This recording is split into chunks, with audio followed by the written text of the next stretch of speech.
Hello guys, दोबारा से स्वागत है यार एक्सेल की इस वीडियो में। आज की वीडियो में आपको डे बुक बताने वाला हूँ।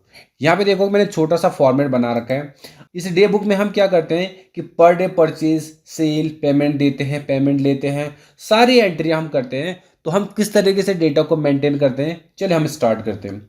देखो यहाँ पे हमने क्या करा कि फर्स्ट टाइम जैसे हम बिजनेस को स्टार्ट करते हैं तो मैंने 10 लाख से बिजनेस स्टार्ट करा, 10 लाख से मैंने बिजनेस स्टार्ट करा हुआ है।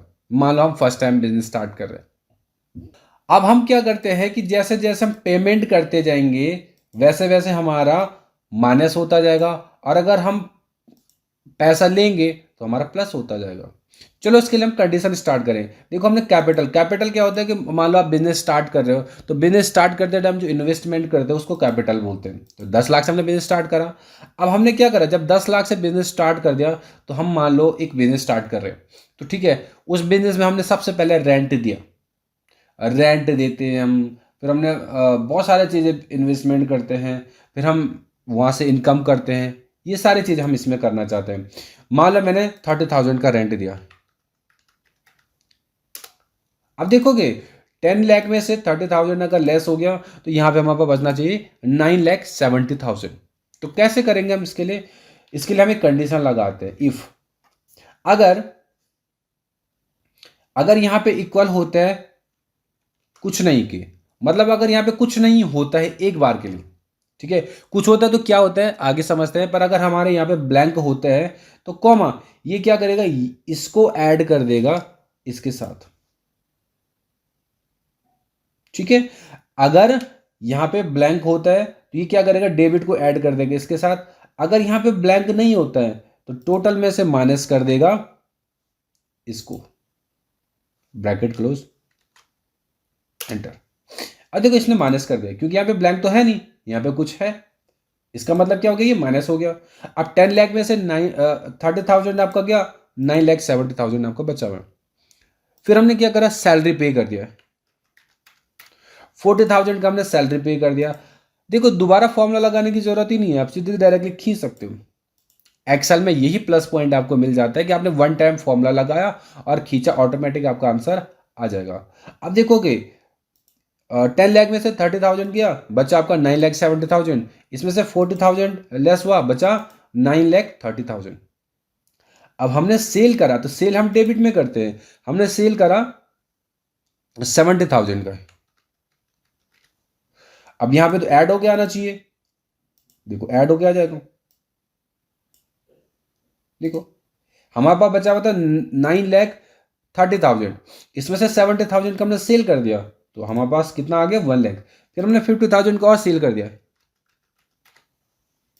हम खींचते हैं, देखोगे हमारे पास 10,50,000 बच गया। अब हमने कमीशन दिया है, ठीक है ना, सॉरी यहाँ पे नहीं देना है तो हम यहाँ पे लेते हैं। हमारे पास 10,40,000 बचना चाहिए, ठीक है ना। हमने 10,000 का एडवर्टाइजमेंट भी करा,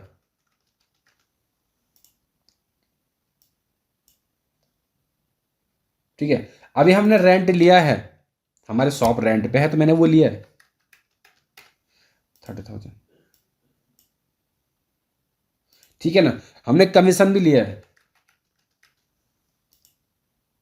खींचोगे, ठीक है ना। मैंने सेल भी करी है तो मैं यहाँ पे सेल ले लेता हूँ,